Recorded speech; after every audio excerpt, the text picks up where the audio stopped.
Bonjour, damoiselles et damoiseaux. Je me présente, Bertrand le Hardi, comte de Chanteclair, de Méolance de Bove. Alors, à ce qui paraît, on s'ennuie dans les chambrines? Oui, messire. Viens ici tout de suite, Sylvanouille le gueux. Ne bouge pas. Je viendrai vous délivrer une fois que ce gueux m'aura ciroie les bottes. Ok, messire, ne me tiroie pas les gourdes. Non, je vais tantôt vous briois vos chances. Illico presto. Mais tu cuire, sale gueux. Ta bouche empeste comme un pesteux. Ce sont les croûtes de fromage que j'ai ingestées hier. J'ai encore le bide qui ventrouille. Maintenant, je vous promets que je ne mangeasserai que du pangolin. Que nenni, sale gueux. Nom d'un chapeau de sorcière, tu vas nous ramener la vérola couronnée. Lis donc ce grimoire à ces moignons. Ne m'estourbissez point de votre respect, messire. Ok. Je ne vous fasserai que des araignées, des limaces et des criquets. Et joli roi, ce bouquinard, oui, c'est boutonneux, haut comme 3 pommes. Alors vas-y tout de suite. Oui, je vais poser mon fessard sur cette estrade. Ne vous inquiétez pas, messire. Alors, je vais essayer de vous parler en François. Non, je vais vous parler en français, oui. Alors, ce grimoire est de Cornelia Funk et de Kerstin Meyer et s'intitule Le mystérieux chevalier sans nom. Le roi Wilfrid, dit l'élégant, avait 3 fils. Il tenait beaucoup à ce qu'ils reçoivent la meilleure éducation. Il leur fit donc enseigner tout ce que son père jadis lui avait fait enseigner. Monter à cheval, se battre à la lance et à l'épée, bien se tenir à table. Les 3 princes apprirent aussi à marcher avec fière allure, à parler d'une voix forte et, ce qui est le plus important pour un fils de roi, à donner des ordres à leurs valets, bonnes, chiens et chevaux. Et voilà qu'un jour, la reine donna naissance à une petite fille. Puis elle mourut. Personne ne sut dire au roi ce qu'il fallait enseigner à une fille. Aussi décida-t-il de lui donner la même éducation qu'à ses 3 fils. Mais Violette, oui, elle s'appelait Violette, qui était plus petite et plus délicate que ses frères, arrivait à peine à soulever une épée. Les 3 garçons ne cessaient de se moquer d'elle. Violette, jus de chaussette. Violette, la mauviette. Violette, terreur des pâquerettes. Tandis que se vantaient de faire obéir les plus farouches étalons d'un seul coup d'éperon. Quand ils s'entraînaient au combat, ils frappaient les mannequins avec une telle violence que les têtes voltigeaient par-dessus les remparts du château. Et ils se tordaient de rire en voyant leur petite sœur se hisser péniblement sur un cheval avec sa lourde armure. Le soir venu, Violette se confiait à Emma, sa servante, qui soignait patiemment ses bleus et ses écorchures. « Ma pauvre Emma, soupira-t-elle, jamais je ne serai aussi forte que mes frères. »« Aussi forte? Peut-être pas, mais vous êtes 3 fois plus maligne. »« Ça c'est sûr, répondit Emma. Pourquoi ne demandez-vous pas à votre père de vous faire enseigner autre chose que ces combats épouvantables? Apprenez donc la broderie, la tapisserie, la flûte ou d'autres passe-temps utiles. » Mais Violette secouait la tête. Pour que mes frères continuent de se moquer de moi? Non, non, non et non. Emma ne disait rien, parce qu'elle savait que la princesse était plus têtue que ses 3 frères réunis. En effet, toutes les nuits, la princesse se glissait hors du château pour s'exercer en secret aux techniques que ses frères maîtrisaient si bien. Et elle finit par apprendre à sa manière, sans crier, sans donner de coups d'éperon, avec calme et douceur, dans le silence de la nuit. Les princes devinrent grands et forts comme les chevaliers du roi leur père. Violette, elle, était chaque jour plus souple et plus agile. Les chevaux de l'écurie royale l'appréciaient. Elle était si légère. Et quand ses frères cherchaient à la frapper de leurs lances, tout ce qu'ils parvenaient à faire, c'était des trous dans l'air.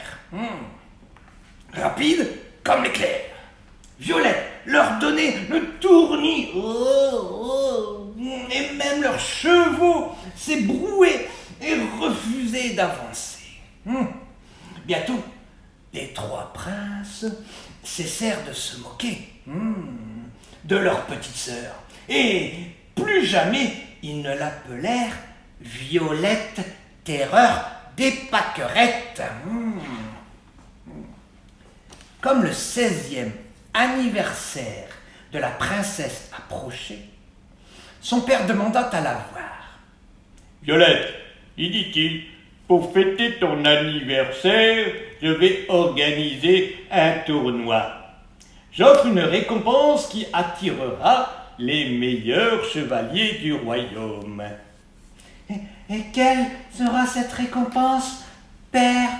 Demanda Violette, qui pensait déjà au cheval qu'elle monterait, à l'armure qu'elle porterait et à la plume qu'elle accrocherait à son paume. « Ta main, ma fille, répondit le roi Wilfrid. Le vainqueur t'épousera. Alors, mets ta plus belle robe et entraîne-toi devant ton miroir à sourire et à paraître aimable. » Violette devint aussi rouge que les coquelicots qui poussaient au fond des douves du château. « Jamais, criait-elle, jamais je ne me marierai avec une de ces têtes de plomb. Regardez-les, vos chevaliers. » ils martyrisent leurs chevaux. Et ils sont tellement stupides qu'ils ne savent même pas écrire leur nom. Le roi, furieux, fit enfermer Violette dans une tour du château, parmi les rats et les chauves-souris. Et c'est seulement lorsque la lune fut haut dans le ciel qu'il autorisa le plus jeune frère de Violette à la délivrer. « Ne pleure plus, petite sœur, lui dit le prince en s'asseyant à côté d'elle. Je remporterai le tournoi, et comme on ne peut pas se marier avec son frère, mais Violette secoua la tête et essuya ses larmes avec l'ourlet de sa robe. Je te remercie, mon frère, mais je préfère régler cette affaire moi-même.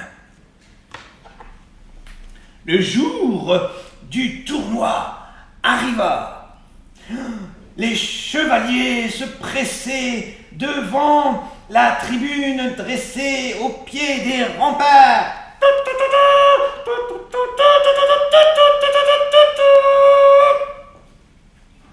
Mais ce n'était pas Violette qui était assise aux côtés du roi. C'était Emma, la servante, vêtue de sa plus belle robe, la robe de sa maîtresse. Un voile dissimulait son visage. Violette, elle, avait endossé une armure noire, scellé son cheval préféré et était entrée en lice avec les autres chevaliers. Les trompettes résonnèrent de nouveau. Et la compétition pour la main de la princesse commença. L'un après l'autre, les chevaliers lancèrent leurs montures au galop. Mais l'un après l'autre, le chevalier à l'armure noire les jeta à terre. Roulon, l'égorgeur de dragons, Tybalt, l'impitoyable, Eudes, l'invincible. Oui, même les 3 fils du roi finirent le nez dans la poussière. Bientôt, il ne resta plus personne pour se mesurer au mystérieux chevalier noir. Il avança alors vers le roi et abaissa sa lance pour recevoir la couronne du vainqueur. Qui êtes-vous, chevalier sans nom demanda Wilfrid l'élégant. Vous êtes l'honneur de votre maison, et ma fille sera très heureuse de vous avoir pour époux. Oh, ça, ce n'est pas si sûr, répliqua le chevalier sans nom en enlevant son homme. Bonjour, père, poursuivit Violette. Quelle sera ma récompense? Le roi, sidéré, pour la première fois de sa vie, ne sut que répondre. Puisque c'est comme ça, dit-elle, je choisirai moi-même ma récompense. Alors, elle se tourna vers les chevaliers, qui, tout cabossés et couverts de bleu, s'étaient hissés tant bien que mal sur leur monture. Je déclare que seul celui qui aura vaincu le chevalier sans nom épousera la princesse Violette. Puis, Elle fit faire demi-tour à son cheval et s'en alla. Loin, très loin. Elle ne revint au château que 7 fois plus tard. Pour son 17e anniversaire, Wilfrid l'élégant offrit à sa fille un cheval aussi noir que l'armure du fameux chevalier sans nom. Plus personne ne songea à se mesurer à lui. Quant à Violette, elle épousa le jardinier du château et vécut très heureuse. Et voilà, c'est la chevalière a épousaillé un manant comme moi. Et l'histoire est bien belle à la fin, n'est-ce pas, les gossions, hein? Mais sire, le grimoire est terminé et les moignons l'ont trouvé plaisant. Les gossions, vous êtes ok? Ok, Gosio, ok. Sylvanouille, le gueux! Écarte-toi de cette machine maléfique et pose ton faisceau sur cette chaise. Maintenant, bois ce breuvage préparé par notre ensorceleur. Il va t'aider à revenir dans notre temps. Et vite! Mais ça pue, mais qu'est-ce que c'est? Oh, quelques extraits de vipère, de la bouse de vache, du lait d'orteil fermenté. Mais bois, tu vas voir, c'est divin. Bois, je te dis.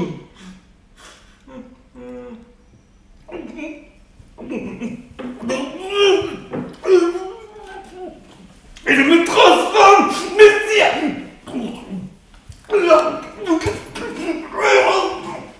Je trépasse soin de tout mon long.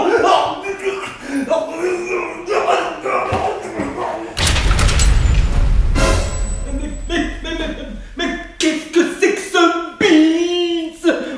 Excusez-moi les enfants, mais des choses étranges se passent à Chanteclair.